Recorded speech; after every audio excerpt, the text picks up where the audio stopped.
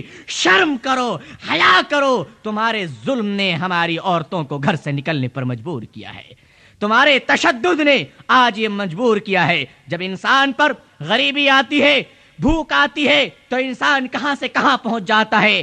کانپتے ہونٹوں کی فریاد بھی بک جاتی ہے, کانپتے ہونٹوں کی فریاد بھی بک جاتی ہے, چادریں پیکرے اجداد بھی بک جاتی ہے. تم تو دولت کے پجاری ہو, تمہیں کیا معلوم, فاقے پڑھتے ہیں تو اولاد بھی بک جاتی ہے. دوستو اور بزرگوں, غریب انسان سے پوچھو غریبی میں سسکنے کا لطف کیا ہے. کسی بھوکے سے پوچھو کہ سوکھی روٹی کا مزہ کیا ہے. کسی سونے والے سے پوچھو کہ ٹوٹے کھاٹ کی قیمت کیا ہے. کسی پیاسے سے پوچھو کہ دھوبی کے گھاٹ کا مقام کیا ہے. اور کسی غریب ماں باپ سے پوچھو کہ اس کے گھر میں اس کے دل پر جو چٹان ہے اس کی حقیقت کیا ہے. نبی اکرم صلی اللہ علیہ وسلم نے نکاح کو اتنا آسان بنایا کہ صحابہ کرام رضی اللہ تعالیٰ عنہ اجمعین اگر نکاح کرنا چاہتے تو زیادہ فکر کی کوئی بات نہیں تھی. ایک صحابی آتے ہیں حضور صلی اللہ علیہ وسلم کی خدمت میں اور فرماتے ہیں یا رسول اللہ صلی اللہ علیہ وسلم, میری بہن جوان ہے, نکاح کے لیے کسی لڑکے کا انتخاب فرما دیجیے. حضور صلی اللہ علیہ وسلم فرماتے ہیں ٹھیک ہے, کیا تمہیں بلال پسند ہے؟ وہ صحابی چپ ہو گئے, مطلب پسند نہیں. کہا کیوں؟ کہا بلال بیچارے غریب آدمی غلام ہے, کالے کلوٹے ہیں, چہرہ بھی درست نہیں ہے, اور بیچارے غلام آدمی پسند نہیں ہے. چپ چاپ چلے گئے. دوبارہ تشریف لائے, یا رسول اللہ صلی اللہ علیہ وسلم, میری بہن جوان ہے, نکاح کے لیے کسی لڑکے کا انتخاب فرما دیجیے.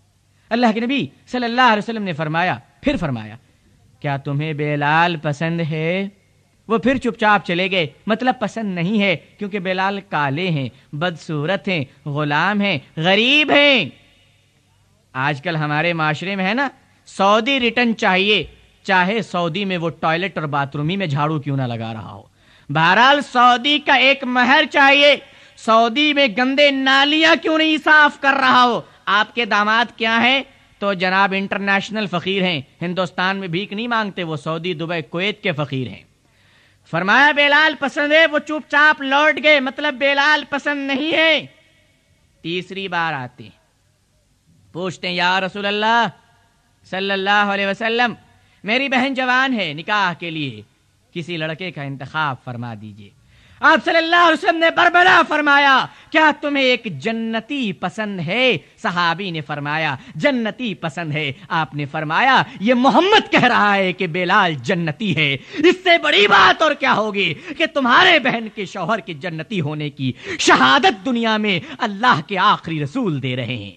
بزرگوں اور دوستو, آج ہم لوگ لڑکے کا انتخاب کرتے ہیں, کبھی ہم نے سوچا کہ وہ نمازی ہے, کبھی ہم نے سوچا کہ وہ دیندار ہے, کبھی ہم نے سوچا کہ وہ اللہ والا ہے, اللہ سے ڈرتا ہے.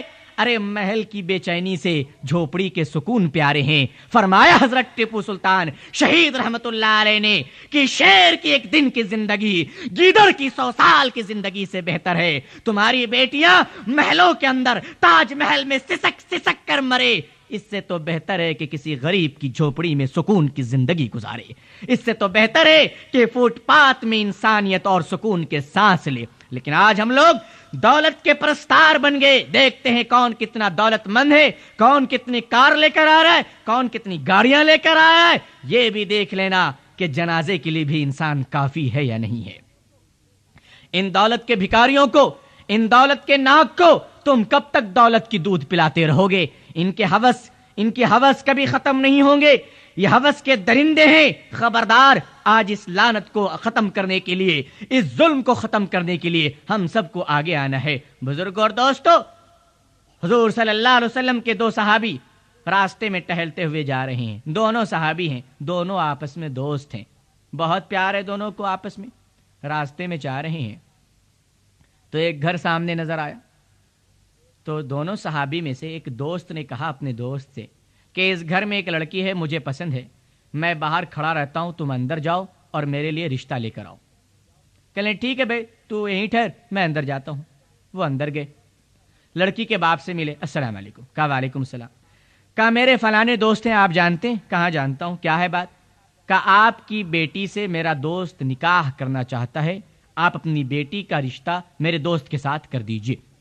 وہ بیچارے دوست باہر انتظار میں کھڑے ہیں، خوش ہو رہے ہیں کہ اب میری شادی ہو جائے گی۔ یہ اندر گئے، پوچھا انہوں نے، لڑکی کے باپ نے کہا وہ لڑکا مجھے پسند نہیں، تم مجھے پسند ہو، نکاح کرو گے؟ انہوں نے کہا ٹھیک ہے میں نکاح کروں گا، کہا بیٹھو۔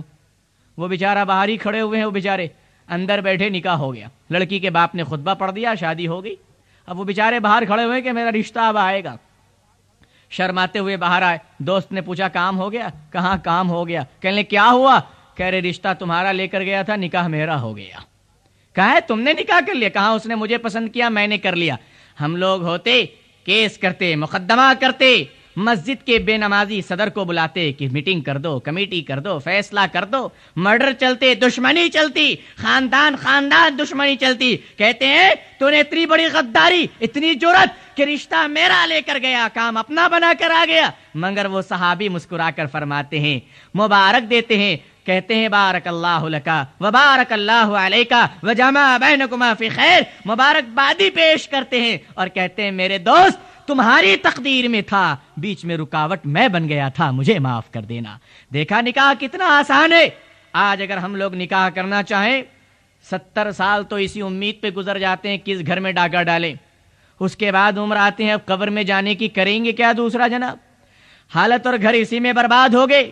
اسلام نے نکاح کو بہت آسان بنایا، بہت آسان بنایا، لیکن آج نکاح کرنا ہے، دبئی سے دوست آئیں گے، جاپان سے ملک الموت آئیں گے، امریکہ سے ملٹری آئیں گے، پھر جوتے چپل والے آئیں گے، تب جا کے ہمارا نکاح ہوگا۔ یہ آسان نہیں ہے، 2-4 لوگ بیٹھ گئے آسانی سے نکاح ہو گیا، نہیں، پوری دنیا کے ایجنٹ شیطان جب تک نہیں آئیں گے اس کے بعد شادی محل بک ہوگا 5 اسٹار لیول کے۔ ارے مسلمانوں شرم کرو، دھتکار کرو، مرو گے تو جنازے کی نماز مسجد میں ہوگی۔ تو کیسا شخص ہے کہ تجھے اپنے نکاح کے لیے خدا کا گھر نہیں مل سکا، غیروں کا چرچ لے لیا، مندر لے لیا، شادی محل اور کلیانہ منڈپ لے لیا، مگر تجھے اپنی بیٹی اور بیٹی اور بیٹے کے نکاح کے لیے، خیر کی دعا کے لیے تجھے اللہ کا گھر بھی نصیب نہیں ہو سکا۔